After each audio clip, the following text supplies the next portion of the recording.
আজ সকালে ঘুম থেকে উঠে দেখি রুদ্রজিৎ খবরের কাগজ হাতে তাতে মনোনিবেশ করেছে। আমি হাত মুখ ধুয়ে তার কাছে এসে বসলাম। সে তখনও মনে হয় আমার উপস্থিতি টের পায়নি। কোনো একটা বিশেষ খবর তার মনকে বিচলিত করে চলেছে। আমি এবারে তাকে বললাম, এই রুদ্রজিৎ, কি হয়েছে বলো তো? কি পড়ে চলেছে তখন থেকে? রুদ্রজিৎ এবার খবরের কাগজ থেকে মাথাটা সরিয়ে বলল, আর্য সেনের নাম শুনেছ? আমি একটু ভেবে বললাম, আর্য সেন? তুমি কি সেই কাপড় ব্যবসায়ী আর্য সেনের কথা বলছো? গতবার যার তুমি একটা ঠাকুরের সোনার মুকুট উদ্ধার করে দিয়েছিলে, তাই তো? তুমি ঠিকই ধরেছ। তা হঠাৎ করে তার নাম করছো কেন? কিছু কি হয়েছে? উনি গতকাল খুন হয়েছেন। হ্যাঁ? কি কি করে হলো? খবরের কাগজে লেখা আছে যে উনি রোজকার মতন অফিসে যেতেন, তবে সেদিন নাকি তার শরীরটা সকাল থেকে খারাপ লাগছিল।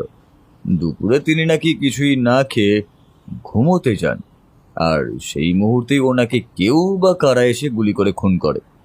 খুবই মর্মান্তিক। এমন সময় দরজার ওপাশে কারোর এক করাঘাত আমাদের সজাগ করে দিল। ওই দেখো, আমাদের নতুন কেসের মক্কেল উপস্থিত। আর আমি যদি ভুল না করি, সেটা আমাদের আলোচনার বিষয়কেই কেন্দ্র করে। আমি কিছু না বলে দরজাটা খুলে দেখলাম একজন বছর 30-এর ভদ্রলোক। লোকটার মুখে এক অজানা চিন্তার ছাপ স্পষ্ট। তিনি ঘরে প্রবেশ করে সোফাতে একটা জায়গা দখল করে জিজ্ঞেস করলেন, রুদ্রজিৎ বাবু, আপনাকে এই মুহূর্তে খুবই দরকার আমাদের। আরে নীলমাধব বাবু যে, আসুন আসুন, বসুন। আমার মনে পড়ল ইনিই তো আর্য সেনের ভাই নীলমাধব সেন, যাকে কিছু বছর আগে আমি তাদের বাড়িতে দেখেছিলাম। আপনি আমাকে এখনো মনে রেখেছেন, এই কথা শুনে আমি খুশি হলাম। আপনারা নিশ্চয়ই ঘটনাটার বিষয়ে শুনেছেন। শুনেছি, খুবই মর্মান্তিক ঘটনা। রুদ্রজিৎ বাবু, আপনাকে দাদার খুনিকে যে করেই হোক ধরতেই হবে। সে না হয় হবে, তবে তার আগে আপনি বলুন ঘটনাটা আসলে কি ঘটেছিল। নীলমাধব বাবু বলতে শুরু করলেন, বেশ, তাহলে সমস্ত ঘটনা শুরু থেকেই বলা ভালো। শুনুন রুদ্রজিৎ বাবু, আমাদের টেক্সটাইলের ব্যবসা যে কত পুরনো এবং ঐতিহ্যময় তা আপনি জানেন। শুধু কলকাতাতেই নয়, ভারতবর্ষের চারিদিকে আমাদের নাম আর সুখ্যাতি রয়েছে। ব্যবসার জন্য আমাদের শত্রুর তো অভাব নেই, তবে সেটা যে কোনো খুনের পর্যায়ে পৌঁছাবে তাও কিন্তু নয়। সেটা ব্যবসার প্রতিদ্বন্দ্বিতা পর্যন্তই সীমিত। আমাকে প্রায় হিসাব নিকাশ দেখার জন্য বাইরে বাইরে ঘুরতে হতো। দাদা সেরকম বাইরে যেতেন না, ওই দায়িত্বটা আমি নিজের কাঁধেই তুলে নিয়েছিলাম। দাদা অফিসের কাজটা করতো। তা কিছু বছর হলো বাজারে নতুন এক কোম্পানির আবির্ভাব হয়েছে। কোম্পানিটির নাম তিওয়ারি অ্যান্ড সন্স। তো এই কোম্পানির মালিকের নাম সুদর্শন তিওয়ারি। বললে বিশ্বাস করবেন না, ভদ্রলোক কলকাতায় টেক্সটাইলের একটা বিরাট ফ্যাক্টরি খুলতেই উনি বেশ পরিচিতি লাভ করেন। দূর দূর গ্রাম থেকে আসা গরিব লোকেদের কাজ দিতে থাকেন, বরং আমাদের থেকে অনেক বেশি টাকা দিয়ে কাজ দিতে লাগেন, যার জন্যে আমাদের শ্রমিকরাও তাদের কোম্পানিতে গিয়ে কাজ করতে শুরু করে। এই সবের জন্য গত 1 মাস ধরে আমাদের কোম্পানির যে কি ক্ষতি হয়েছে তা আমি আপনাকে আর কি বলবো রুদ্রজিৎ বাবু। হ্যাঁ, এবার ঘটল আসল ঘটনাটা। একদিন দাদাকে সুদর্শনবাবু বাড়ি এসে নিমন্ত্রণ করে গেলেন। তার নাকি জন্মদিন। দাদা ব্যবসায় তাকে পছন্দ না করলেও তিনি এই ঝামেলাটাকে বেশি বাড়াতে চাইছিলেন না। সেই জন্য তিনি তার জন্মদিনের অনুষ্ঠানে যান। আমারও যাওয়ার কথা ছিল, তবে সেদিন আমি একটু অসুস্থ ছিলাম, তাই আমার আর সেদিন যাওয়া হয়নি। আমার বদলে যায় দাদার সহকর্মী কৌশিক। অনুষ্ঠান থেকে দাদার ফেরার কথা ছিল রাত 10টা নাগাদ, তবে দাদা ফেরে রাত 2টোর সময়। আপনি বললে বিশ্বাস করবেন না, যে দাদার কোনোদিন চায় নেশা ছিল না, সেই দাদা রীতিমতো নেশা করে বাড়ি ফেরে। দাদার এই কাজ দেখে বাড়ির সবাই প্রচণ্ড অবাক হয়ে যায়। পরদিন আমি দাদাকে কালকের ঘটনার ব্যাপারে জানতে চাইলে দাদা আমায় ব্যাপারটা এড়িয়ে যায়। তারপর থেকে দাদার শরীরটা হঠাৎ করে খারাপ হতে শুরু করে। সেই সময় দাদা অফিস খুব কম যেত, বাড়িতে বসে আনমনে কী সব ভাবতে থাকতো। বাড়ির সবাই, এমনকি বৌদিও যদি কি হয়েছে জানতে চাইতো, উনি কিছুই বলতেন না। তো গতকাল আমি গেছিলাম কলকাতার ফ্যাক্টরিতে ওই হিসাব নিকাশ নিতে। যখন আমি বেরাই দাদা তখনও ঘুম থেকে ওঠেননি। আসলে দাদা প্রত্যেক দিনই দেরি করেই ঘুম থেকে ওঠেন। দুপুরবেলায় আমি আমার ভাইপো অয়নের ফোন পাই, সেই আমাকে খবরটা জানায়। আমি বাড়ি এসে দেখি দাদার দাদার বেঁচে নেই। আপনি দয়া করে কাঁদবেন না, নিজের মনকে শক্ত করুন। আপনি এটা বলুন তো, আপনি কি কাউকে সন্দেহ করছেন? ওই ওই শয়তান তিওয়ারিকে আর ওই কৌশিককে। আচ্ছা, এই কৌশিককে? ওই ছেলেটার বয়স খুবই অল্প, ও হলো দাদার সেক্রেটারি। দাদার শরীর খারাপ হওয়ার পর থেকে ও দাদার সমস্ত কাজগুলো করত। কিছুদিন ধরেই কৌশিকের ব্যবহারে আমি একটু অসঙ্গতি দেখতে পাই। সমস্ত কাজই সবার চোখের আড়ালে করত। আমি যদি ওকে কাজের বিষয়ে জানতে চাইতাম, তাহলে প্রায় ও আমাকে এড়িয়ে যেত। তাই আমার মনে হচ্ছে যে সে এই খুনের পেছনে দায়ী হতে পারে। আচ্ছা, বুঝলাম। আমি আমার সাধ্যমতো চেষ্টা করব আপনার দাদার খুনিকে খুঁজে বার করতে। ধন্যবাদ রুদ্রজিৎ বাবু।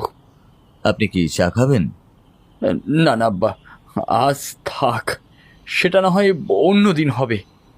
আচ্ছা, আজ তাহলে আসছি।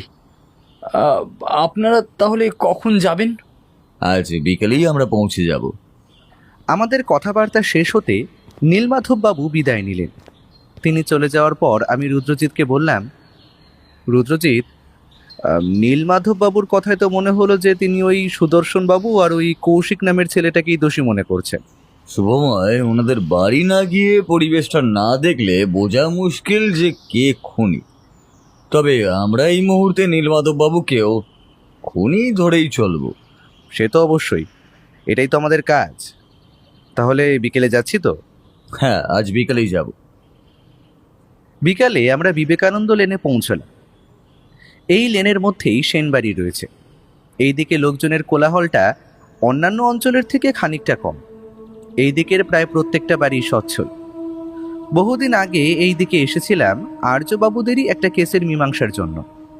ওনাদের বাড়ির দুর্গাপুজো কলকাতার অন্যতম পুরনো ও ঐতিহ্যপূর্ণ।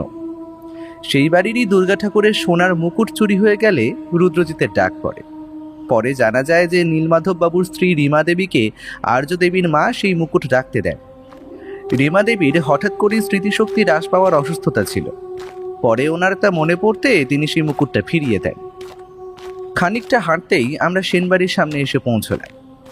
এই বাড়িটা এতটাই বৃহৎ ছিল যে এখনও তার আকৃতি বলে সমগ্র অঞ্চলে শাসন করে চলেছে। হ্যাঁ, এই সেই সেনবাড়ি, যে বাড়িতে এখন এক বিশৃঙ্খলা সৃষ্টি হয়েছে।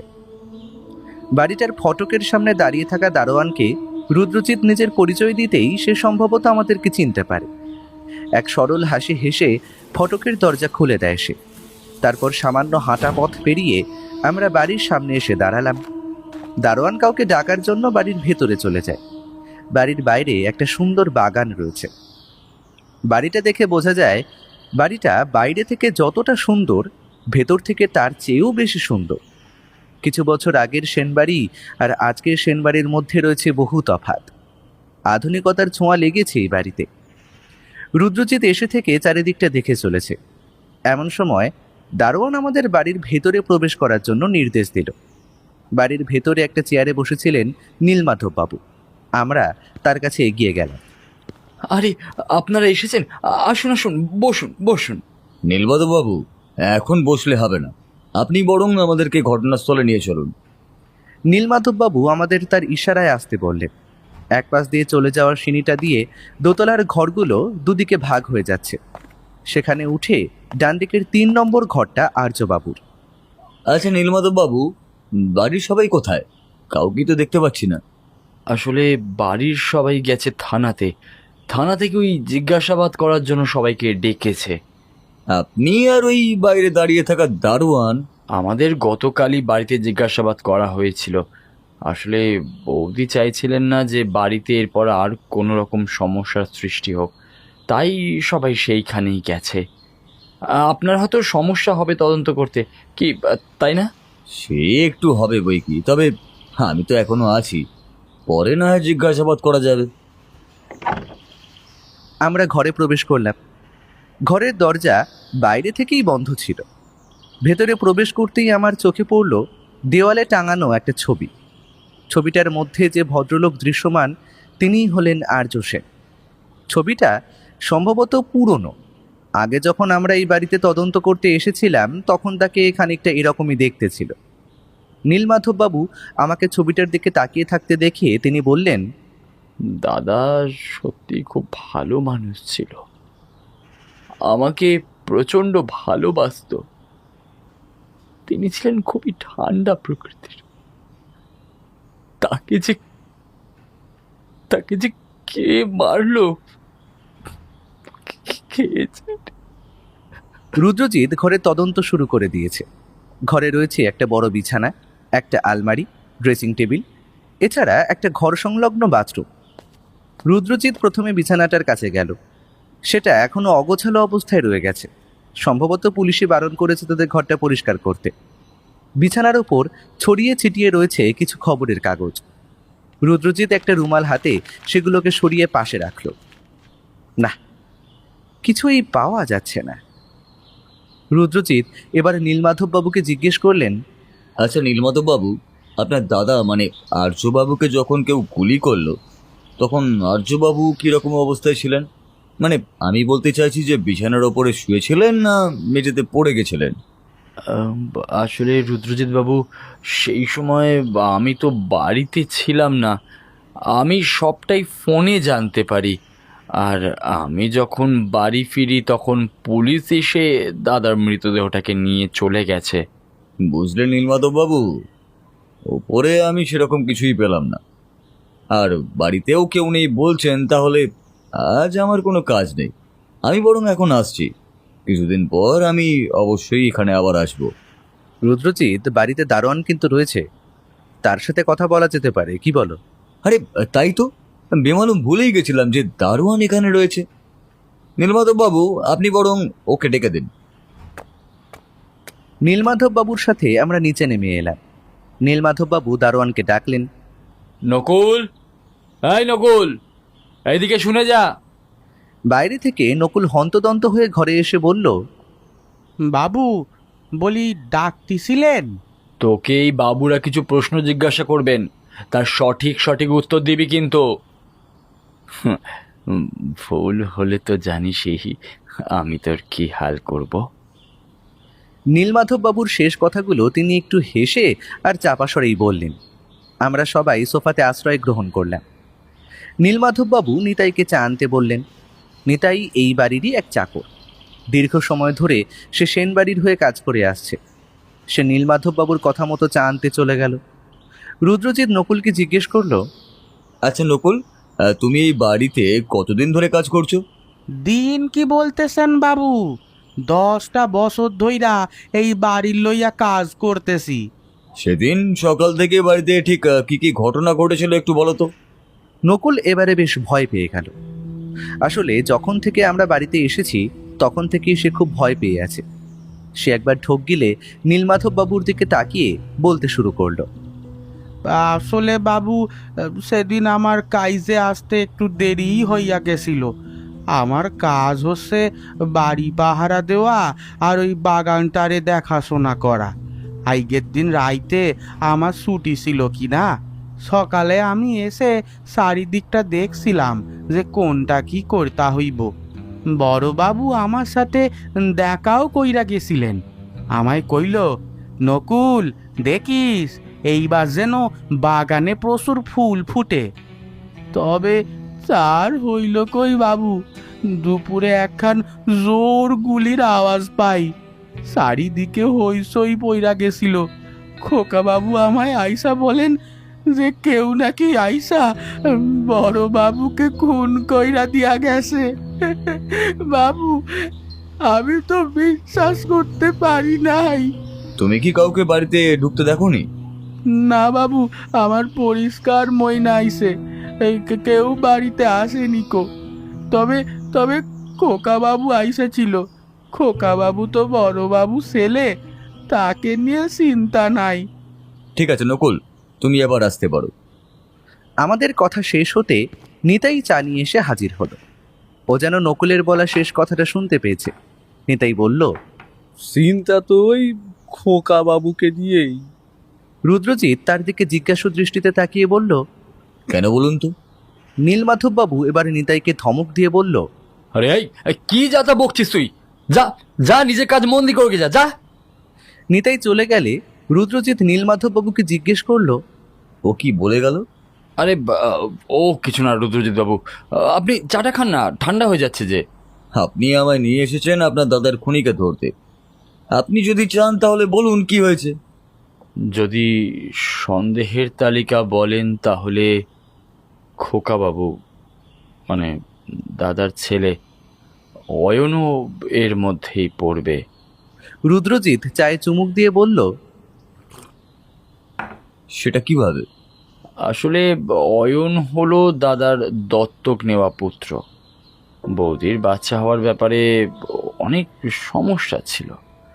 ডাক্তাররা বলেছিলেন যে তিনি আর কখনো মা হতে পারবেন না। তো বৌদির দুর্দশা দেখে দাদা ঠিক করেন যে তিনি একটি ছেলেকে দত্তক নেবেন। আমি তখন সবে ম্যাট্রিক পাশ করেছি। তখন অয়ন আমাদের বাড়িতে আসে। অয়ন প্রথমে দাদা বৌদির শিক্ষায় ভালোই মানুষ হচ্ছিল, তবে পরে কোনো এক কারণে সে দিন দিন বকে যেতে লাগলো। গত 3 বছরে হেন কোনো নেশা নেই যা অয়ন করেনি। সারাদিন নেশা করে বাড়িতে এসে মার খেত। দাদা এমনি শান্ত ছিলেন, তবে একবার রাগ তার এলে তা সহজে যেত না। তো এই গত 2 মাস ধরে অয়নের মাথায় চাপে জুয়া খেলার নেশা। গোপনে বৌদির অনেক গয়না বিক্রি করেও জুয়া খেলতো। দাদা একদিন তা জানতে পারলে ওকে সেদিন প্রায় মেরে ফেলার জোগাড়। শেষে আমি আর বৌদি দাদাকে আটকালাম। কিছুদিন ধরেই অয়ন আমার কাছে অনেক টাকা চাইছিল। আমি ওকে বারণ করে দিয়েছিলাম। একদিন আমি শুনতে পাই যে অয়ন নাকি দাদাকে খুন করার হুমকি দিয়েছে টাকা দিচ্ছে না বলে। অবশ্য এই কথাগুলো ও নেশার ঘরেই বলেছিল। আমি এইটুকু থেকেই ওকে সন্দেহ করছিলাম রুদ্রজিৎ বাবু, আর তেমন কিছু না। রুদ্রজিৎ চায়ের শেষ চুমুকটা দিয়ে বলল,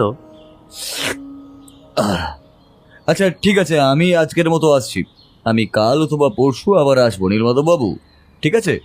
অবশ্যই, এখন তো আপনি একমাত্র ভরসা। আমরা বাড়ি থেকে প্রস্থান করলাম। যাওয়ার সময় দেখলাম নকুলের মুখে এক অজানা ভয়। সেই আতঙ্ক ভরা মুখ রুদ্রজিতেরও নজর এড়ালো না।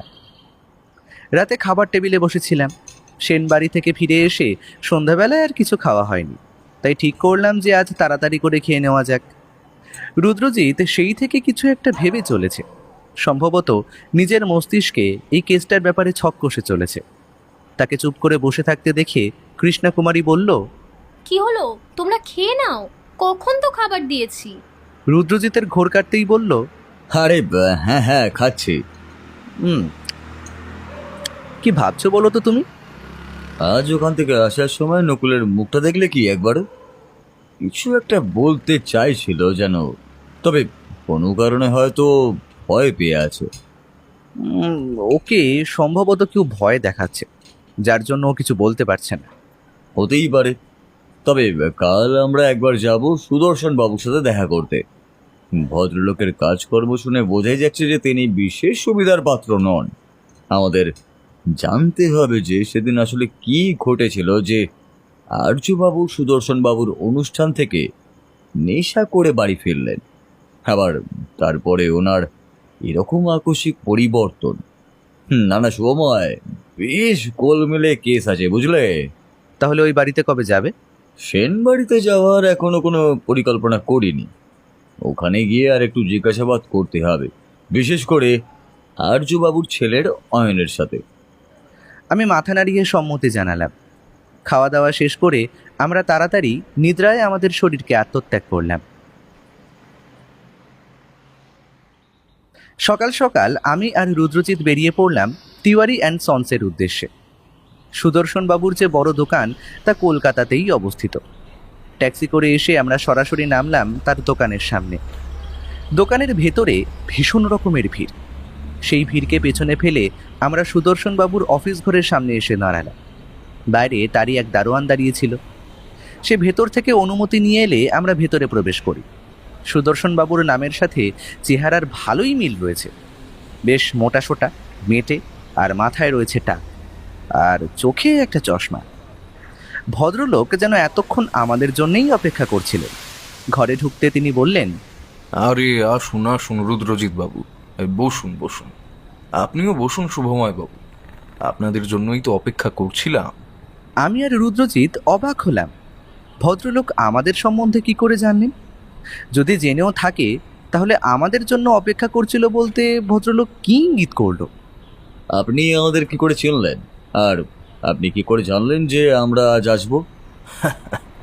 কেন, আমায় তো নীলমাধববাবু বললেন। উনি বললেন দুজন ভদ্রলোক আমায় আর্যবাবুর খুনের ব্যাপারে কিছু জিজ্ঞাসাবাদ করতে আসবে। আর আপনাদের আমি খুব ভালোভাবেই চিনি, বিশেষ করে শুভময় বাবু। আপনার লেখার আমি খুব বড় ভক্ত, বুঝলেন? আমি একটু হাসলাম।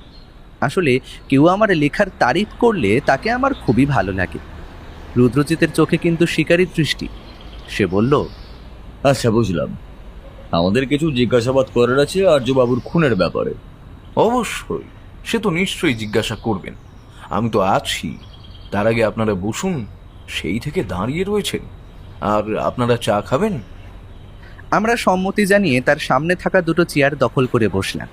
সুদর্শনবাবু কোনো একজনকে চা আনার নির্দেশ দিলেন। আচ্ছা, আপনি তো একজন মারোয়াড়ি, তাহলে এত সুন্দর করে বাংলা কিভাবে বলছেন? সুদর্শনবাবু হাসি খুশি মানুষ। একবার হেসে তিনি বললেন, রুদ্রজিৎ বাবু, আমি মারোয়ারি নই। আমার মা হলেন বাঙালি আর আমার বাবা হলেন মারোয়ারি।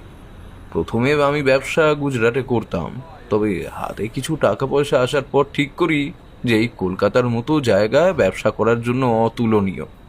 আর যদি সেটা টেক্সটাইলের হয় তাহলে তো বাঙালিরা এতে বেশি আগ্রহী। ঠিক কিনা রুদ্রজিৎ বাবু? সে আপনি ঠিকই বলেছেন। এবার আসছি কাজের কথায়। আপনি আর্যবাবুকে কতদিন ধরে চেনেন? আমি ওনাকে চিনতাম বহুদিন ধরেই, তবে সেটা ব্যবসার খাতিরে। তবে ব্যক্তিগতভাবে তাকে আমি চিনি মাস 2-3 হবে। শুনলাম নাকি আপনার সাথে ওনার শত্রুতা রয়েছে। শত্রুতা তো ব্যবসায় লেগেই থাকে রুদ্রজিৎ বাবু, তবে আমি তার সাথে সেরকম শত্রুতা করার মতো কিছুই করিনি। আপনি ভুল বুঝছেন। আমি ব্যবসার ব্যাপারে বলছি না, আমি বলছি ব্যক্তিগতভাবে। কি বলছেন রুদ্রজিৎ বাবু? তাহলে 1 মাস আগে আপনার জন্মদিনের অনুষ্ঠানে রাতে কি এমন হয়েছিল যে তারপর থেকে আর্যবাবু নিয়মিত অফিস যাওয়া ছেড়ে দিলেন? আচ্ছা আচ্ছা, আমি বুঝতে পেরেছি। সেদিন আপনাকে নিমন্ত্রণ করা হয়নি বলে আপনি আজ এসব বলছেন, হ্যাঁ? রুদ্রজিতের ঠান্ডা মাথায় পারদ ঢেলে দিলেন সুদর্শনবাবু। এতক্ষণে তার শান্ত গলা ভারী হয়ে গেল। সে বলল, সুদর্শন বাবু, আমি আপনার সাথে রসিকতা করতে আসিনি এখানে। আপনাকে যা বলা হচ্ছে তার যথাযথ উত্তর দিন।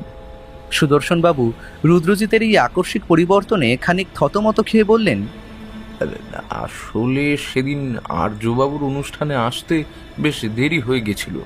সঙ্গে এসেছিল ওনারই সেক্রেটারি কৌশিক নামে এক কম বয়সী ছেলে। অনুষ্ঠানে অনেক নামি দামি ব্যবসায়ীদের আমি নিমন্ত্রণ করেছিলাম। সবার মতো আর্যবাবু ওই অনুষ্ঠানে আনন্দ করছিলেন। এইটুকুই সেদিন হয়েছিল, আর বিশেষ কিছুই হয়নি।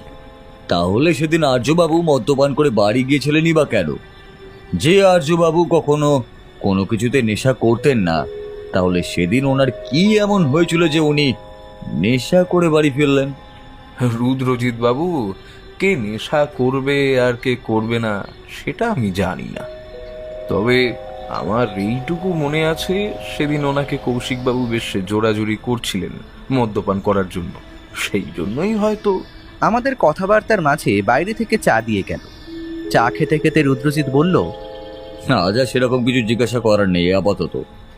আপনি কিছুদিন শহরের বাইরে আর যাবেন না, তাতে আপনি পুলিশের সন্দেহেই আসবেন। চা শেষ করে আমরা সুদর্শন বাবুকে বিদায় দিলাম। বাড়ি ফিরে রুদ্রজিৎ আমায় জিজ্ঞেস করলো, আচ্ছা শুভময়, তোমার এই সুদর্শন বাবুকে কেমন লাগলো? তা মন্দ না, হাসি খুশি ভদ্রলোক, আমার লেখাও পড়েছেন বললেন। তাহলে তুমি তার পাতা ফাঁদেই পা দিয়ে ফেলেছো, হ্যাঁ? কেন বলো তো? ভদ্রলোক অত্যন্তই ধুরন্ধর লোক আর অত্যন্তই চালাক। ওনার বলা কথাগুলো যে কতটা সত্যি সে বিষয়ে আমার যথেষ্টই সন্দেহ আছে। এর কারণ বলাটা এই মুহূর্তে কঠিন, বুঝলে? তবে আমি যদি খুব ভুল না করে থাকি তাহলে আর্যবাবুর মৃত্যুর পেছনে কোনো না কোনোভাবে জড়িত আছে এই ধুরন্দাজ লোক। আমি বুঝলাম যে রুদ্রজিৎ ঠিকই ধরেছে। লোকটা ভীষণ মিষ্টিভাষী, আর অধিকাংশ ক্ষেত্রে দেখা যায় এই সব কেসে এই সব ব্যক্তিদের এক গুরুত্বপূর্ণ ভূমিকা থাকে। লোকটা কথার মাধ্যমে হয়তো আমার মন জয় করে নিয়েছে। তবে আমি রুদ্রজিতের বুদ্ধির বিশ্বাসী। আমি বললাম, রুদ্রজিৎ, তাহলে কালকে কি করবে ঠিক করলে? কালকের প্রধান কাজ হলো আমাদের সেন বাড়িতে গিয়ে আরেকবার রওনা দেওয়া, আর হ্যাঁ, ওই কৌশিক নামে ছেলেটার সাথে কথা বলা। সুদর্শন বাবু আর নীলমাধব বাবুর কথা শুনে বুঝলাম যে ওই ছেলেটা আর্যবাবুর অত্যন্তই বিশ্বস্ত সহকর্মী। ওর সাথে কথা বলা খুবই জরুরি, তাই তাড়াতাড়ি করে আমাদের একটা না একটা কোনো সূত্র দরকার, বুঝলে তো শুভময়? হ্যাঁ, এখন অনেক রাত হয়েছে। হ্যাঁ, এখনকার মতন ঘুমোতে যাওয়াটাই ভালো। রুদ্রজিতের কথা মতো ঘুমোতে চলে গেলাম। তবে আজ রাতে আমার সেরকম ঘুম এলো না। বুঝলাম কোনো এক অজানা অস্থিরতা আমার মনকে রীতিমতো গ্রাস করেছে। সকালটা কেটে যেতেই আমি আর রুদ্রজিৎ রওনা দিলাম সেনবাড়ির উদ্দেশ্যে। সকাল থেকেই রুদ্রজিতের মেজাজ বেশ ফুরফুরে হয়ে আছে। না হলে গতকাল সুদর্শন বাবুর অকারণ রসিকতায় রুদ্রজিতের মেজাজ যে অবস্থায় গিয়েছিল, সেখানে ইচ্ছে করলেই সে তার মুখের অবস্থা এক ঘুষিতে বিগড়ে দিতে পারত। সেক্ষেত্রে সুদর্শন বাবুর মুখের অবস্থা যে কি হতো তা ভাবলেই হাসি পেয়ে যায়। এইসব ভাবতে ভাবতে আমরা সেন বাড়ির সামনে উপস্থিত হলাম। বাড়ির বাইরে নকুল ছিল না। অনুমতি ছাড়া যাওয়া ঠিক হবে কিনা ভাবতেই দেখি আমাদের পেছনে নীলমাধব বাবু হাঁটতে হাঁটতে আসছেন। তিনি হয়তো তখনও আমাদের লক্ষ্য করেননি। খানিকক্ষণ পর আমাদের দেখতেই তিনি বললেন, আপনারা তা বাইরে দাঁড়িয়ে আছেন কেন? ভেতরে চলুন। সে না হয় যাব, আপনি কোথায় গিয়েছিলেন আর আপনার মুখটাই বা এরকম দেখাচ্ছে কেন? কিছু কি হয়েছে? আমার আশঙ্কাই সঠিক হলো রুদ্রজিৎ বাবু। দাদার সহকর্মী কৌশিক নামের ছেলেটি নিখোঁজ, আর সাথে সাথে বাড়ির সমস্ত কাগজ আর দলিল কোনো কিছুই পাওয়া যাচ্ছে না। আমি আর রুদ্রজিৎ প্রচণ্ড অবাক হয়ে গেলাম। নিজের কানকে বিশ্বাস করতে পারছি না যে এই কেসের এক বিরাট সন্দেহজনক ব্যক্তি এখন নাকি নিখোঁজ। রুদ্রজিৎ নীলমাধব বাবুকে জিজ্ঞেস করলো, কি করে হলো? গতকাল আপনারা চলে যাওয়ার পরপরই বাড়ির সবাই ফিরে আসে। আমাকে বৌদি বলেন যে কৌশিক নাকি পুলিশ স্টেশনে যায়নি। আমি এখন ওখান থেকেই আসছি। পুলিশ বলল যে কৌশিকের বাড়িতে নাকি তালা লাগানো। তারা অবশ্য খোঁজ শুরু করেছে, দেখা যাক কি হয়। আপনারা বরং বাড়িতে চলুন। রুদ্রজিৎ আর আমি এগিয়ে চললাম বাড়ির উদ্দেশ্যে। ভেতর বাগানে রয়েছে নানা রকমের ফুল। নকুল খুব ভালো করে এদের পরিচর্যা করছে। বাড়ির ভেতর থেকে মৃত্যুর কান্নার শব্দ ভেসে আসছে। বাড়িতে ঢুকতেই এক মর্মান্তিক দৃশ্য। সবাই ঘরের মেঝেতে আর্যবাবুর ছবির সামনে বসে শোক পালন করছে। আমার বেশ খারাপ লাগলো। কালকে আর্যবাবুর ঘরে দেখা ছবিতে আজ রজনীগন্ধার ফুলের মালা পড়েছে। খুবই অদ্ভুত এই পৃথিবী, যে রজনীগন্ধার মালা বদল করে মানুষ বিবাহের মতো এক পবিত্র অনুষ্ঠানে লিপ্ত হয়, আবার সেই রজনীগন্ধা মৃত্যুর পর তার ছবিতে দেওয়া হয়। রুদ্রজিৎ আর আমি খানিকটা অপ্রস্তুত হয়ে পড়লাম। আমরা এমন সময় এসে পড়েছি যে এই মুহূর্তে কোনো কাজের কথা বলা উচিত হবে না, সেটা খুব ভালো করেই বুঝতে পারলাম। রুদ্রজিৎ নীলমাধব বাবুকে জিজ্ঞেস করলো, নীলমাধব বাবু, এখন আমাদের কাজের কথা বলা এই মুহূর্তে ঠিক উচিত হবে না। রুদ্রজিৎ বাবু, আমাদের শোক পালন করলে তো আর দাদার আত্মা শান্তি পাবে না। বরং যদি আমরা তার খুনের অপরাধীকে ধরতে পারি, তাতে আমরা আর দাদার আত্মা সবাই শান্তি পাবে। এই কথাটা বলে নীলমাধববাবু এক মহিলাকে কিছু একটা বলতে গেলেন। মহিলাটি আমাদের কাছে এগিয়ে এলো, তারপরে বললেন, আপনি পারবেন পারবেন ওই লোকটার খুনের অপরাধীকে ধরতে? আগের বার তো আপনি সোনার মুকুট খুঁজে দিয়েছিলেন, এইবার কি আপনি পারবেন? বলুন না, পারবেন? হৈমন্তী দেবী, আপনি দয়া করে নিজেকে সামলান, দয়া করে ভেঙে পড়বেন না। আমি নিজের সবটা দিয়ে চেষ্টা করব আপনার স্বামীর অপরাধীকে খুঁজতে। আপনি কি তার আগে আমার কিছু প্রশ্নের উত্তর দিতে পারবেন? হৈমন্তী দেবী স্তব্ধ হয়ে আছেন। আসলে দুঃখের একটা সীমা থাকে, সেই সীমা পার হয়ে গেলে তখন আর কান্না আসে না। তিনি মাথা নাড়লেন।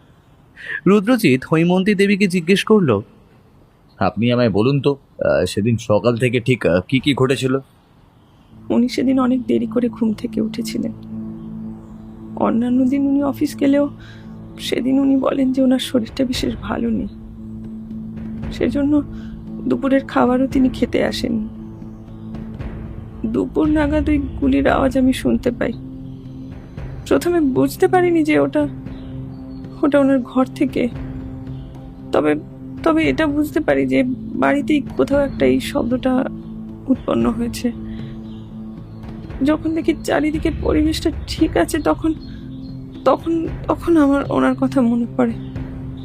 ওপরে গিয়ে দেখি দরজা বন্ধ, ডাকলেও সাড়া দিচ্ছেন না। তারপর ওনার নকুল এসে দরজা ভাঙার সিদ্ধান্ত নেয়। দরজা ভেঙে দেখি সব শেষ। আর্যবাবু, সারাদিন মনমরা হয়ে থাকার কারণ কি বলে আপনার মনে হয়? ওই সুদর্শন বাবুর জন্মদিনের অনুষ্ঠানের পর থেকেই ওনার এরকম পরিবর্তন হয়েছিল। ঠিকভাবে কথা বলতো না, ভালো করে খেত না, কারোর সাথে মিশতো না। এমনকি যে লোকটা কোনোদিন অফিস না গিয়ে থাকতে পারতো না, সে নিয়মিত অফিস যাওয়া ছেড়ে দিল। শুধুমাত্র এই কৌশিক বাবুর সাথে উনি কথা বলতেন। সব দায়িত্ব ওর ওপর দিয়ে দিয়েছিলেন। আমি ওনাকে কিছু জিজ্ঞাসা করলেই বলতো, আমি ঠকে গেছি হৈমন্তী, আমার আপনজন আমায় প্রচন্ড ঠকিয়ে দিয়েছে। কার উপর আপনার এখন সন্দেহ হচ্ছে? সন্দেহ? আমি জানি না, আমার মনের অবস্থা এখন ভালো নেই। দয়া করে এবার আমায় ছেড়ে দিন। ঠিক আছে, আপনি এবার আসতে পারেন। আর হ্যাঁ, নিজেকে একটু শক্ত করুন। পারলে একটু আপনার ছেলে অয়নকে একটু ডেকে দিতে পারবেন? নীলমাধববাবু পাশ থেকে বললেন, আপনি একটু বসুন, আমি ওকে ডেকে নিয়ে আসছি। কিছুক্ষণের মধ্যেই নীলমাধববাবু একজন বছর 23-এর ছেলেকে নিয়ে এলো। ছেলেটা সবেমাত্র যৌবনে পা দিয়েছে তা বোঝা গেল। এমন সময়ে কেউ নিজের বাবাকে হারালে তার কষ্ট পাওয়াটাই স্বাভাবিক।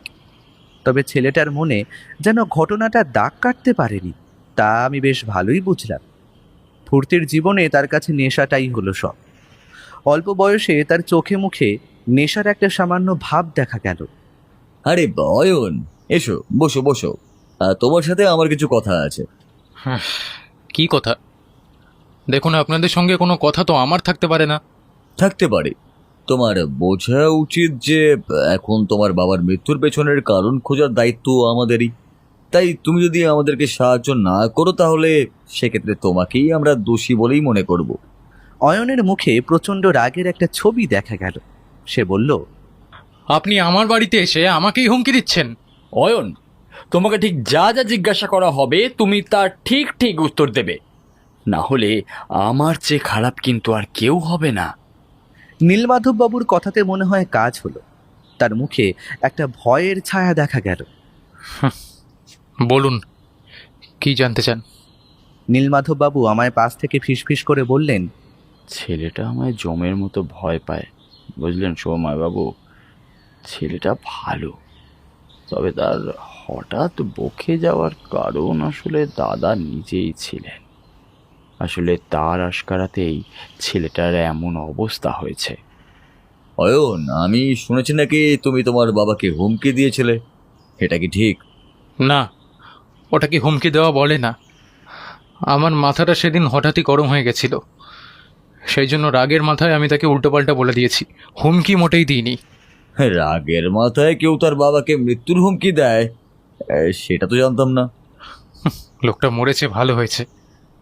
আমি আর মা কত করে বলেছিলাম যে সবাইকে বিশ্বাস করতে নেই, সেটা শুনলেন না।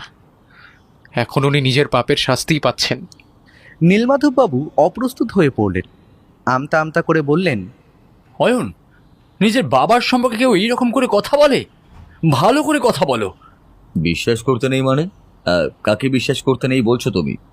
নীলমাধববাবু আগ বাড়িয়ে বললেন, ও নিশ্চয়ই কৌশিকের কথা বলছে রুদ্রজিৎ বাবু, কি ঠিক কিনা অয়ন?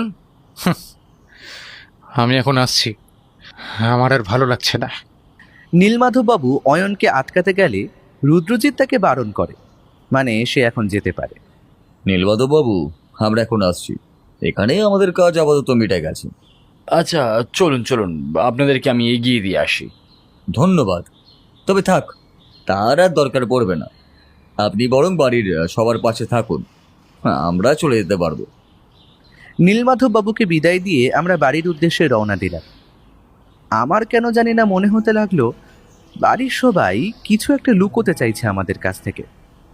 বাড়ির মূল দরজা দিয়ে বেরোতে যাব, ঠিক এমন সময় নকুল কিছুটা দূরে একটা গাছের আড়াল থেকে আমাদের ডাকলো। তার চেহারায় কালকের সেই রহস্যজনিত ভাব, কিছু একটা বলতে চাইছে সে। নকুল, তুমি কি আমাদের কিছু বলতে চাইছো?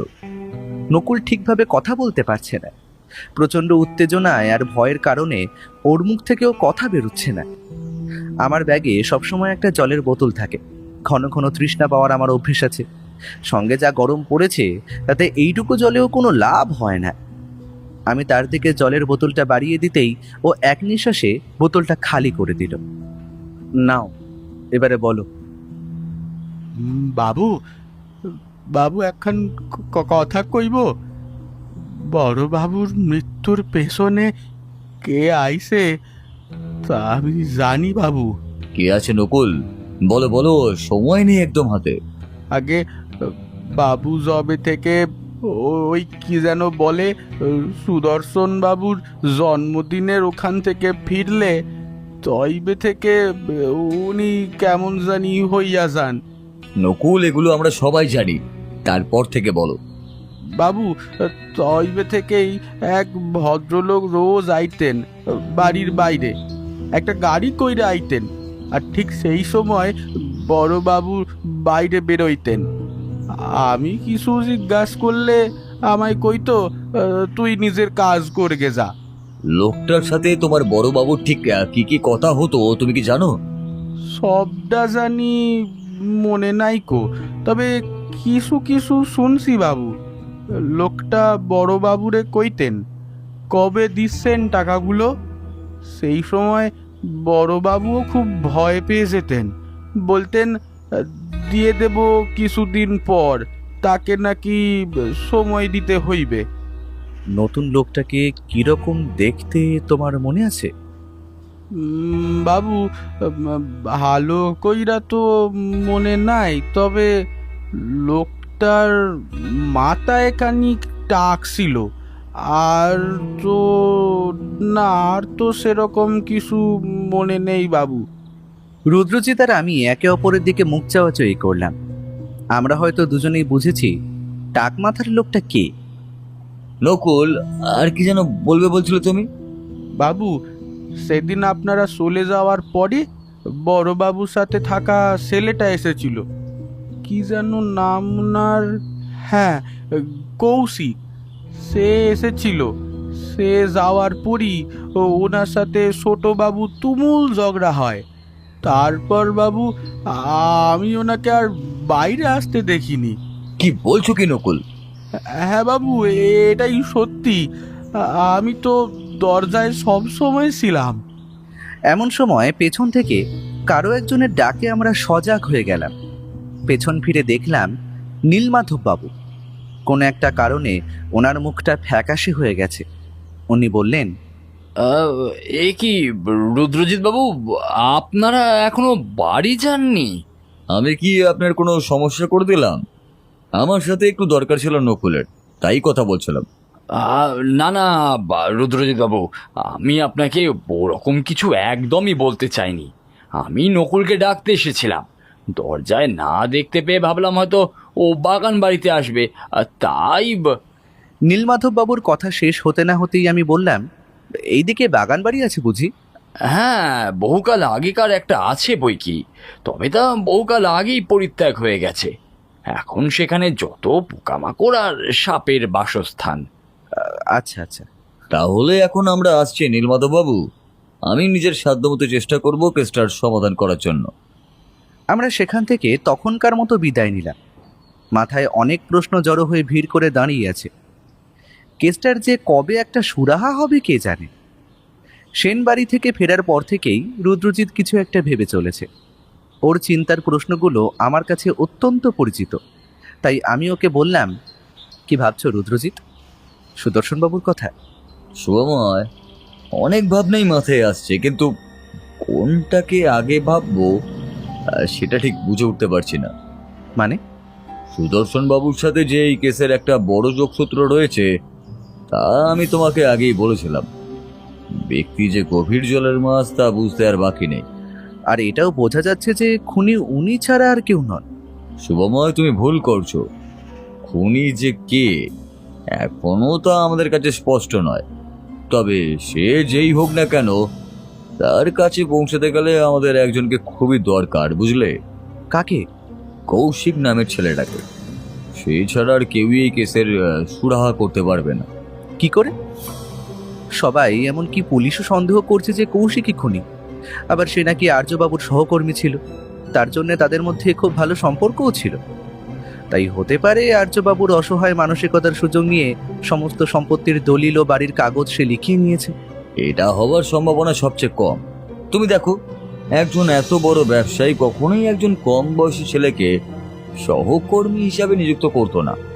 আর যদিও বা ছেলেটা বিশ্বাসঘাতকতা করে, তাহলে ওই দলিল নিয়ে সে করবেটাই বা কি? তাকে তো বাড়িটা বিক্রি করতেই হবে, তখনই তো সে ধরা পড়ে যাবে। আমি রুদ্রজিতের যুক্তিতে মাথা নাড়িয়ে বললাম, তাহলে এখন উপায়? উপায় একটাই, ছেলেটাকে খুঁজতে হবে। তাকে খুঁজতে পারলেই আশা করছি এই কেসের সমাপ্তি ঘটবে। সকাল সকাল হাত মুখ ধুয়ে চায়ের অপেক্ষায় বসে আছি। এখনো পর্যন্ত সামনের কোনো পদক্ষেপের পরিকল্পনা করা হয়নি। রুদ্রজিৎ বরাবরের মতোই খবরের কাগজ হাতে বসে আছে। ঠিক এমন সময় দরজার ওপারে কারো একজনের আগমন আমাদের তার উপস্থিতি জানান দিল। আমি গিয়ে দরজা খুলতেই দেখি অয়ন। হঠাৎ তার এরকম সময় আসার কারণ ঠিক বুঝতে পারলাম না, তাই তাকে জিজ্ঞেস করলাম, অয়ন তুমি এই সময়?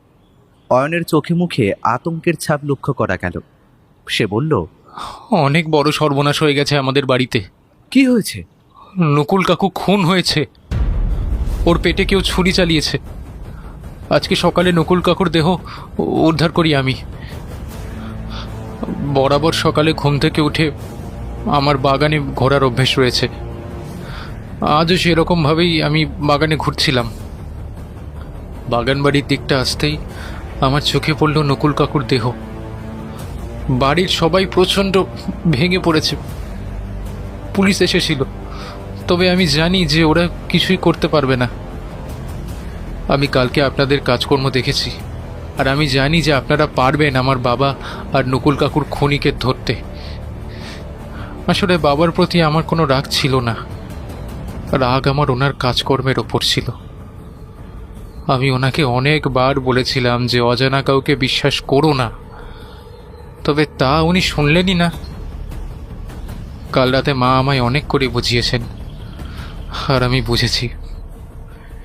এতকাল ধরে যে জীবনযাপন আমি করেছিলাম তা যে কোনো ভদ্রলোকের ছেলে করে না, তা আমি বুঝেছি।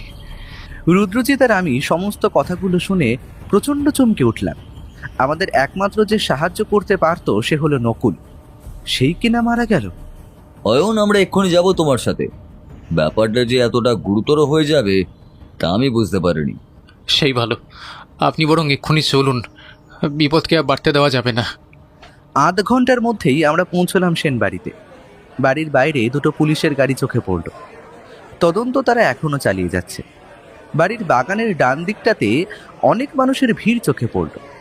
দূর থেকে দেখা যাচ্ছে পুরনো আমলের একটা বাড়ি। বুঝলাম কালকে নীলমাধববাবু ওইটার কথাই বলছিলেন। আমরা এগিয়ে গেলাম ওই জনসমাবেশে। আমাদের দেখতে পেয়ে দূর থেকে এগিয়ে এলেন নীলমাধববাবু। তার মুখেও চিন্তার এবং হতাশার ছাপ বোঝা যাচ্ছে। রুদ্রজিৎ বাবু, কি যে হচ্ছে! এই নিয়ে দুটো খুন।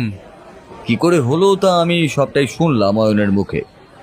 আমার এখন তদন্ত করার প্রয়োজন আছে। আমি দেখছি কতদূর কি করতে পারি। আমরা এগিয়ে চললাম সামনের দিকে। সামনের পুলিশের দুজন হাবিলদার দাঁড়িয়ে রয়েছে। তারা তাদের মতো করে তদন্ত করছে। হাঁটতে হাঁটতে আমরা ক্রমে বাগান বাড়িটার কাছে পৌঁছে গেলাম। বাগান বাড়িটা এখনো পুরোপুরি নষ্ট হয়ে যায়নি। চাইলেই কেউ এটাকে পুনরায় মেরামত করে বসবাসের বাসযোগ্য করে তুলতেই পারে। বাড়িটার দরজার কাছে এগিয়ে গেল রুদ্রজিৎ। বেশ কিছুক্ষণ ধরে সেটাকে পর্যবেক্ষণ করলো। সামান্য একটা ক্ষীণ হাসির রেখা দেখা গেল তার ঠোঁটের কোণে। কিছু যেন একটা দেখতে পেয়েছে আর বুঝতেও পেরেছে। আমি তখন তাকে আর কিছু না বলে এগিয়ে যেতে লাগলাম সামনের দিকটায়। রুদ্রজিৎ বাবু, বাড়ির এই অংশের দেওয়ালটাতে বাবার ঘরটা রয়েছে। ওই যে দেখতে পাচ্ছেন? এই বলে সে তার আঙুল নির্দেশ করলো ওপরের একটা নীল জানলার দিকে। জানালাগুলো বেশ বড়, তাই ওখান থেকে আর্যবাবুকে মারা খুবই সহজ। তবে এতটা উঁচুতে উঠে তাকে মারা সম্ভব নয়। অর্থাৎ অন্য কোনো কারণ আর্যবাবুর মৃত্যুর পেছনে দায়ী। অয়ন, তুমি আমার একটা কাজ করতে পারবে? কি কাজ? আপনি বলুন। তুমি এই বাগান বাড়ির চাবি আমায় জোগাড় করে দিতে পারবে? চেষ্টা করতে পারি, তবে কেন? সেসব পরে বলবো, কিন্তু তুমি আমায় বিশ্বাস করতে পারো। আর হ্যাঁ, চেষ্টা করলে তো আর হবে না, তোমাকেই কাজটা করতে হবে। আর হ্যাঁ, সবার চোখের আড়ালে, যাতে কেউ তোমাকে এই কাজ করতে দেখতে না পায়, কেউ যেন জানতে না পায়। কাউকে জানতে দিলে চলবে না যে তুমি এই বাড়ির চাবি নিয়ে এসেছো। আপনি অপেক্ষা করুন, আমি দেখছি। অয়ন চলে গেলে আমি রুদ্রজিৎকে জিজ্ঞেস করলাম, বাগান বাড়ির চাবি নিয়ে কি করবে তুমি? দেখোই না শুভময়, একটা কিছু তো আছেই এখানে। কিছুক্ষণের মধ্যে অয়ন চাবি নিয়ে ফিরে এলো। রুদ্রজিৎ ওকে জিজ্ঞেস করলো, কোথায় পেলে চাবিটা? কাকুর ঘরে। মাকে প্রথমে জিজ্ঞাসা করতেই বলল যে কাকুর কাছে আছে। লুকিয়ে লুকিয়ে কাকুর ঘরে যাই। ঘর খোলাই ছিল। আলমারির আড়ালে একটা বাক্সে চাবিটা ছিল, আর তারপরে নিয়ে চলে এলাম। দারুণ কাজ করেছো তুমি। রুদ্রজিৎ, তুমি কি করতে চাইছো বলো তো? ওই বিষাক্ত পোকামাকড়দের আস্তানায় গিয়ে বিপদ ডেকে এনে কি লাভ আছে বলো তো? এই সামান্য বিপদটা না নিলে হবে না। আমরা আবার এগিয়ে গেলাম বাগান বাড়িটার কাছে। এই বাড়িটা লম্বায় অনেকটা বড়, চওড়ায় খুব একটা নয়। বাড়িটা দীর্ঘদিন পরিত্যক্ত হওয়ার ফলে বাড়ির দেওয়ালের ফাটলের আনাচে কানাচে যত আগাছার বাসা নিয়েছে। রুদ্রজিৎ তালাটা খুলল। একটা ব্যাপার লক্ষ্য করলাম, বাড়িটার মূল দরজার তালাটা অনেকটা নতুন। কারণ পুরনো তালা হলে তাতে এতকালে মরচে ধরে যেত। তবে যে কাল নীলমাধববাবু আর নকুল বলল এই বাড়িতে কেউ আসে না, তবে আবার বহুকাল বাদে কোনো বন্ধ বাড়ির দরজা খুললে যে একটা অন্যরকম দুর্গন্ধ বের হয়, তা কিন্তু বোঝা গেল না। রুদ্রজিৎ, এই বাড়িটাকে দেখে তো মনে হচ্ছে না যে এটা বহুকাল বাদে খোলা হলো, বরং যেন এটা প্রায়ই খোলা হয় বলে মনে হচ্ছে। তুমি ঠিকই ধরেছো শুভময়। আর হ্যাঁ অয়ন, তুমি একটা টর্চ নিতে পারবে? কিছুই যে দেখা যাচ্ছে না এখানে।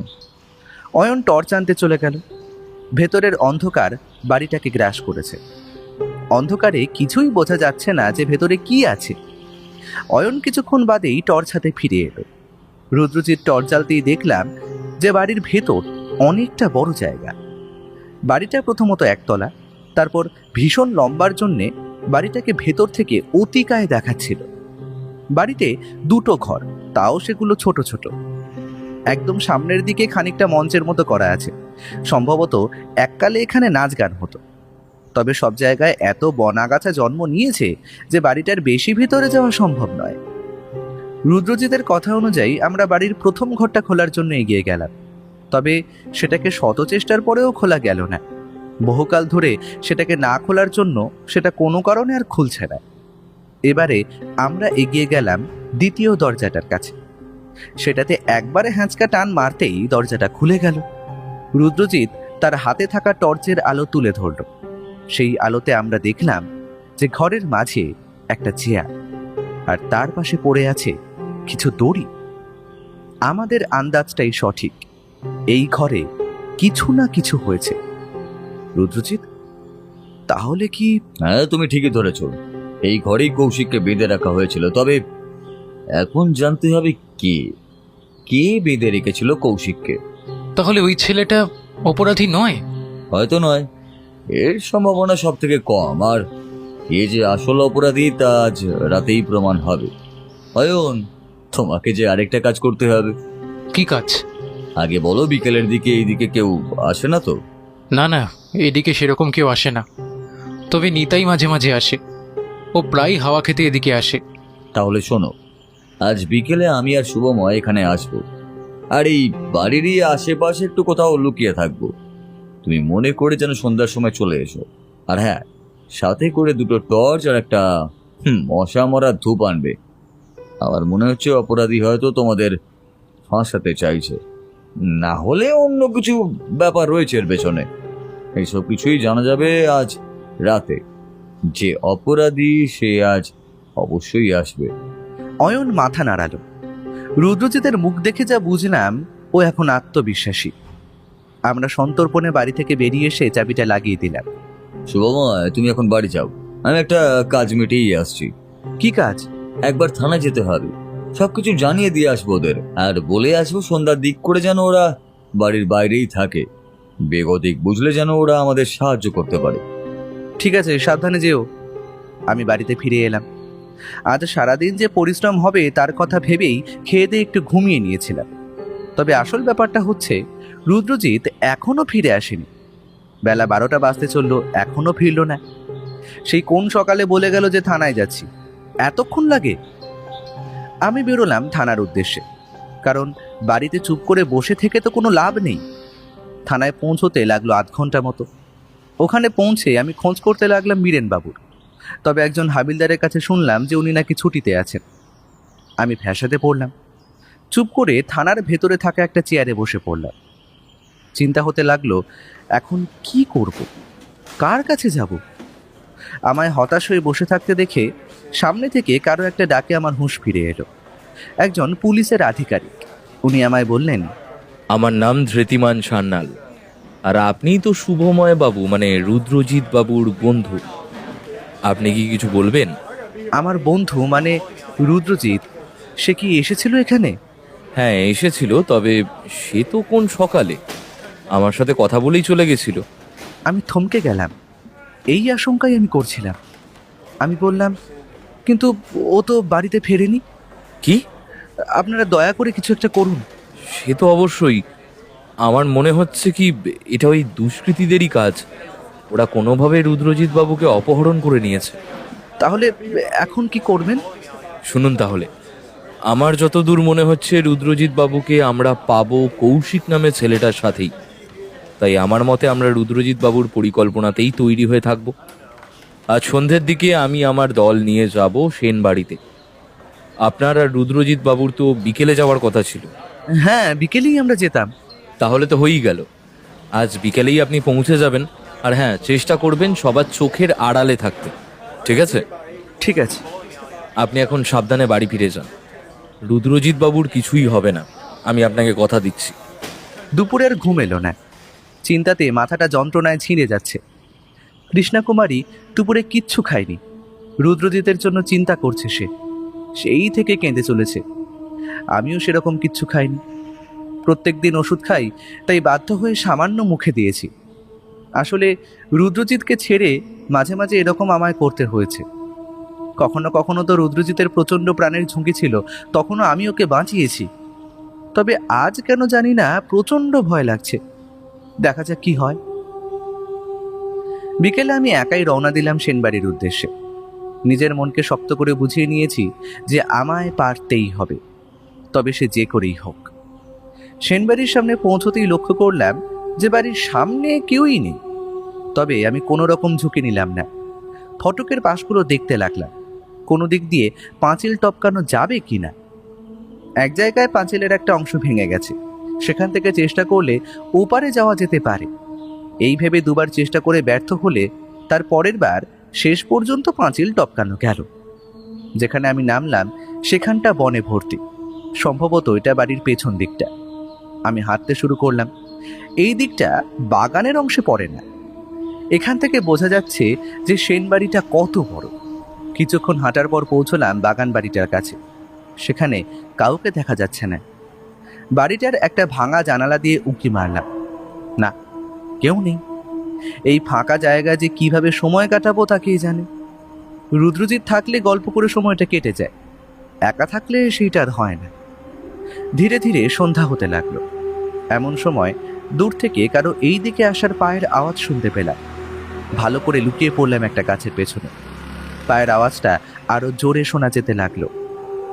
একটা ক্ষীণ ও ধীর গলার স্বর শুনতে পেলাম। রুদ্রজিৎ বাবু, ও রুদ্রজিৎ বাবু, শুভময় বাবু। আমি বুঝতে পারলাম এটা অয়নের গলা। সঠিক সময়ে সে এসেছে। এইদিকে এসো, এদিকে এসো। অয়ন আমার কাছে এলো। আমার সাথে রুদ্রজিৎকে না দেখতে পেয়ে সে জিজ্ঞেস করলো, আপনি একা? রুদ্রজিৎ বাবু কোথায়? আমি ওকে সমস্ত ঘটনা খুলে বললাম। ও বিশ্বাস করতে পারছে না যে আমাদের একমাত্র মস্তিষ্ক নিখোঁজ হয়ে গেছে।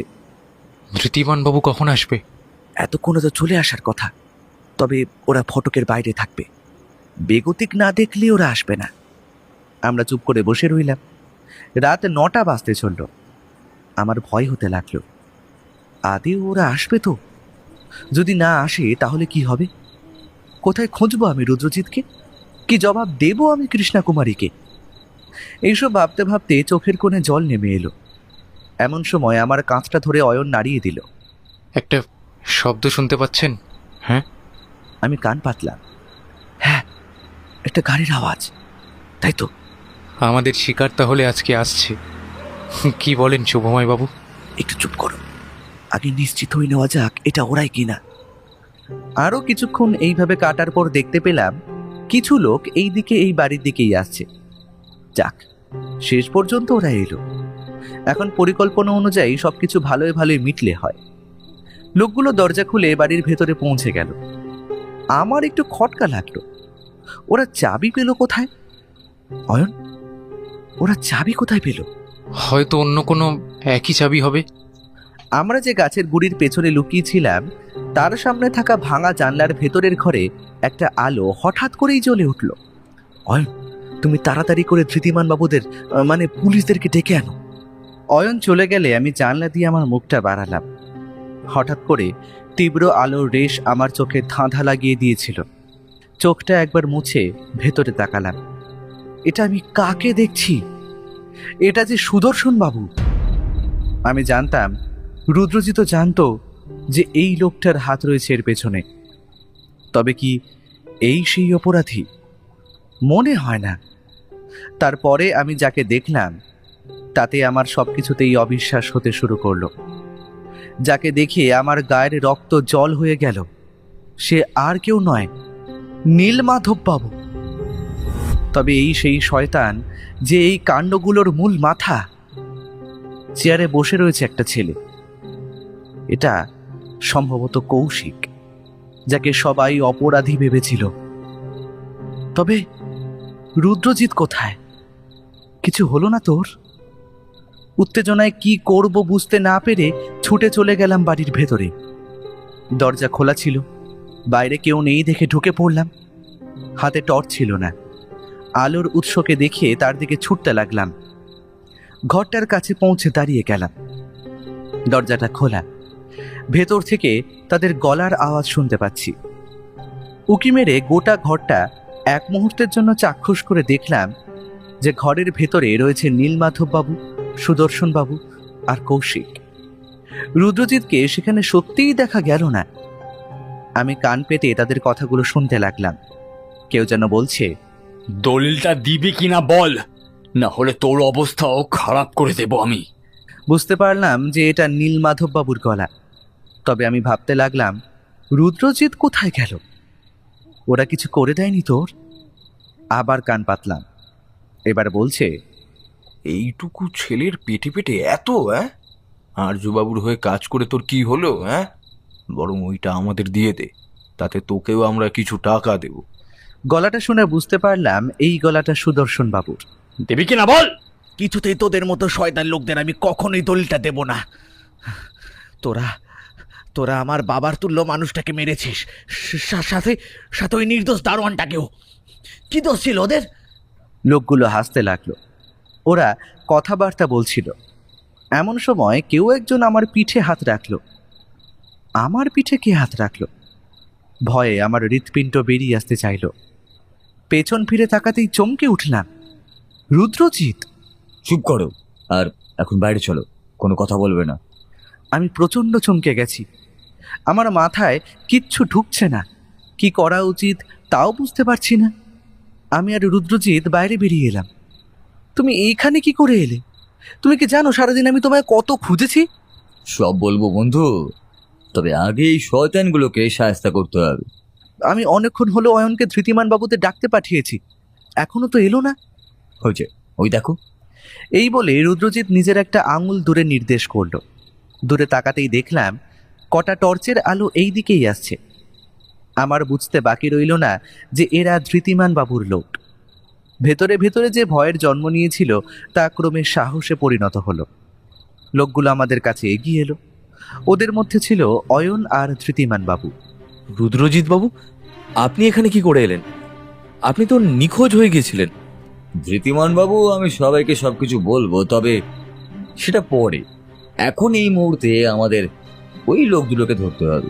লোক দুটো বলতে কে কে? সেটা গিয়েই দেখতে পাবে। আগে চলো তো, তারপরে না হয় প্রশ্ন হবে। আমরা বাড়ির সামনে চলে এলাম।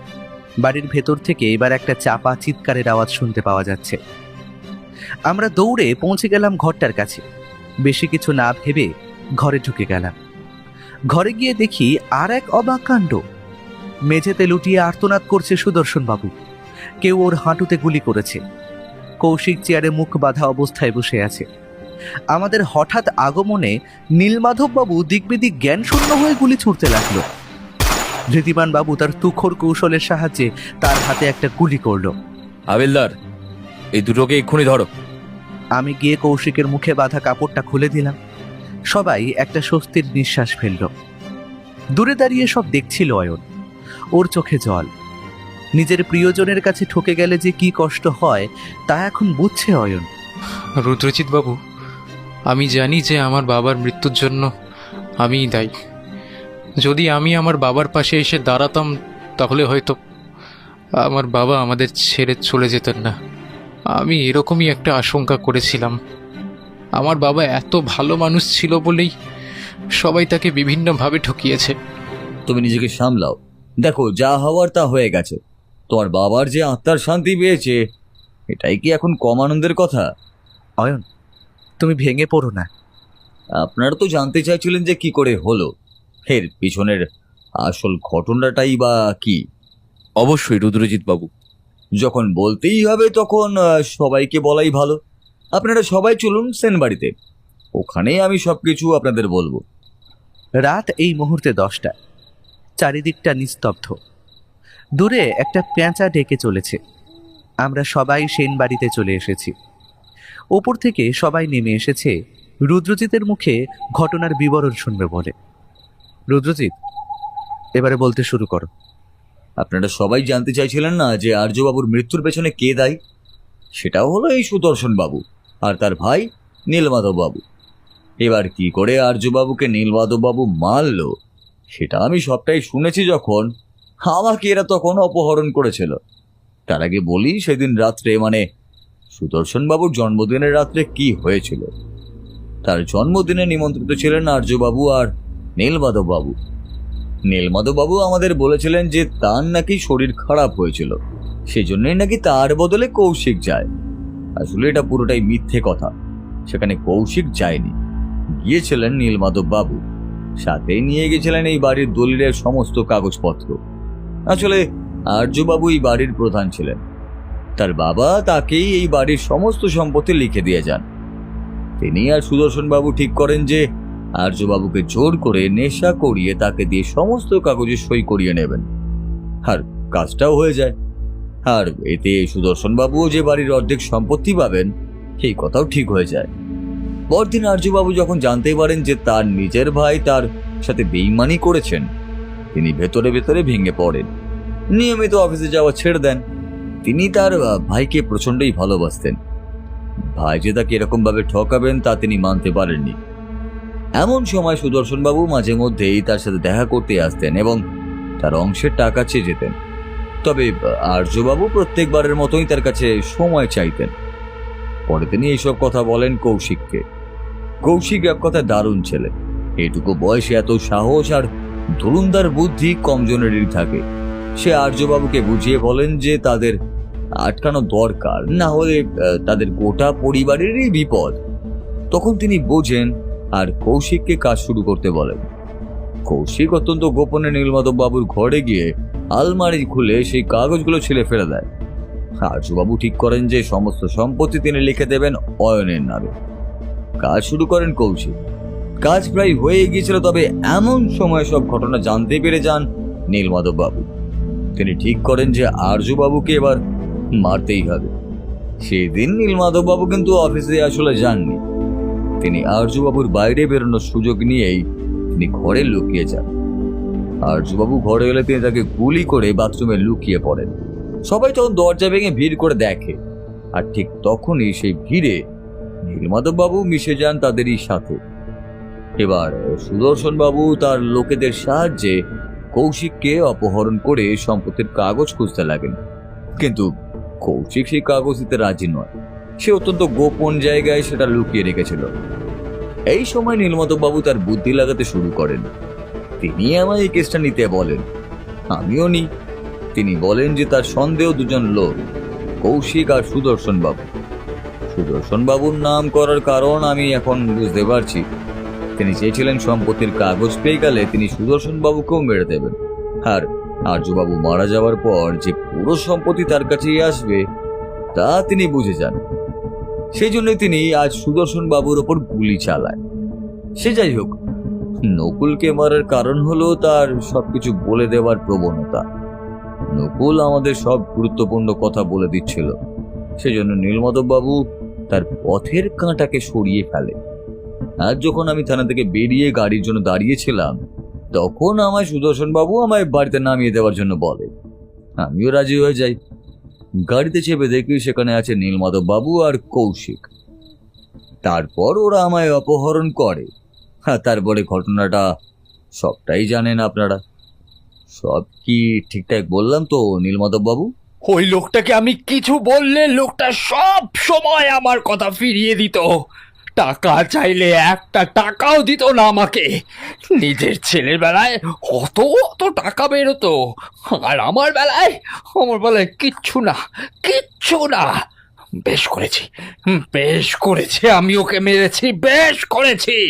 হৈমন্তী দেবী এবার নীলমাধব বাবুর কাছে এসে তার গালে দুটো চড় মেরে কাঁদতে কাঁদতে বললেন, শয়তান, তোমাকে আমি নিজের ভাইয়ের মতো ভেবেছিলাম, তুমি কি না? ছি ছি ছি, নিজের মায়ের গর্ভের দাদাকে মারতে তোমার লজ্জা করলো না? তুমি হয়তো জানো না, এই বাড়ির অর্ধেক সম্পত্তি তোমার নামে লিখে দিয়েছিল। তুমি আমায় বলতে পারতে, আমি তোমাকে অনেক অনেক টাকা দিতাম।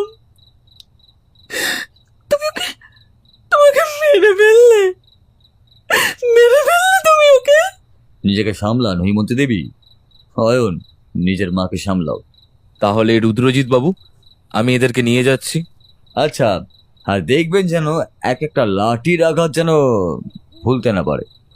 ধৃতিমান বাবুরা চলে গেলে হৈমন্তী দেবী রুদ্রজিতের কাছে তার হাত দুটো ধরে বললেন, ধন্যবাদ আপনাকে। আপনি না থাকলে ওনার আত্মার শান্তি বোধহয় হতো না। আপনি ভুল করছেন, আমি কিছুই করিনি। যা করেছে সেটা ওই ছেলেটা ছাড়া আর কেউই নয়। উনি না থাকলে হয়তো শয়তানগুলো আপনাদের কবেই বাড়ি থেকে তাড়িয়ে দিত। হৈমন্তী দেবী কৌশিককে বললেন, তুমি আমার ছেলের মতো।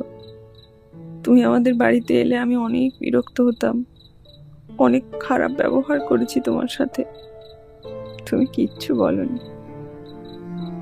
আমি একটা কথা শুধু তোমায় বলতে চাই,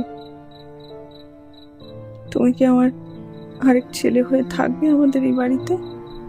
আমার মা বাবা নেই, আর্যবাবুকে আমি নিজের বাবার মতনই মানতাম। আপনি আমার মায়ের মতো। অনেক খুশি হব যদি যদি আমি আপনার সাথে থাকতে পারি। একে অপরকে জড়িয়ে ধরে কাঁদতে লাগলো কৌশিক আর হৈমন্তী দেবী। হৈমন্তী দেবী, আমরা তাহলে আজ আসি। সাবধানে যাবেন। আর হ্যাঁ, মাঝে মাঝে আসবেন আমাদের বাড়িতে। আপনার ঋণ আমি কখনো শোধ করতে পারবো না। আপনারা বরং বাড়ির গাড়িতে যান, এত রাতে হয়তো আর গাড়ি পাবেন না। অয়নের কথা অনুযায়ী আমরা তাদের গাড়িতে চেপে এলাম বাড়িতে। বাড়িতে যে কৃষ্ণা কুমারী কি অবস্থায় আছে কে জানে। বাড়িতে ঢুকতেই দেখা গেল চেয়ারে বসে বসে কৃষ্ণা কুমারী কেঁদে চলেছে। কৃষ্ণা কুমারী তাকে দেখতে পেয়ে দৌড়ে এসে জড়িয়ে ধরল। কি ভালোবাসা এদের মধ্যে! ভালোবাসা সত্যিই মায়ায় ভরা, তাতে এতটুকু খুঁত নেই, না আছে কোনো জটিলতা। পৃথিবীর সমস্ত ভালোবাসা এভাবেই যেন অটুট থাকে।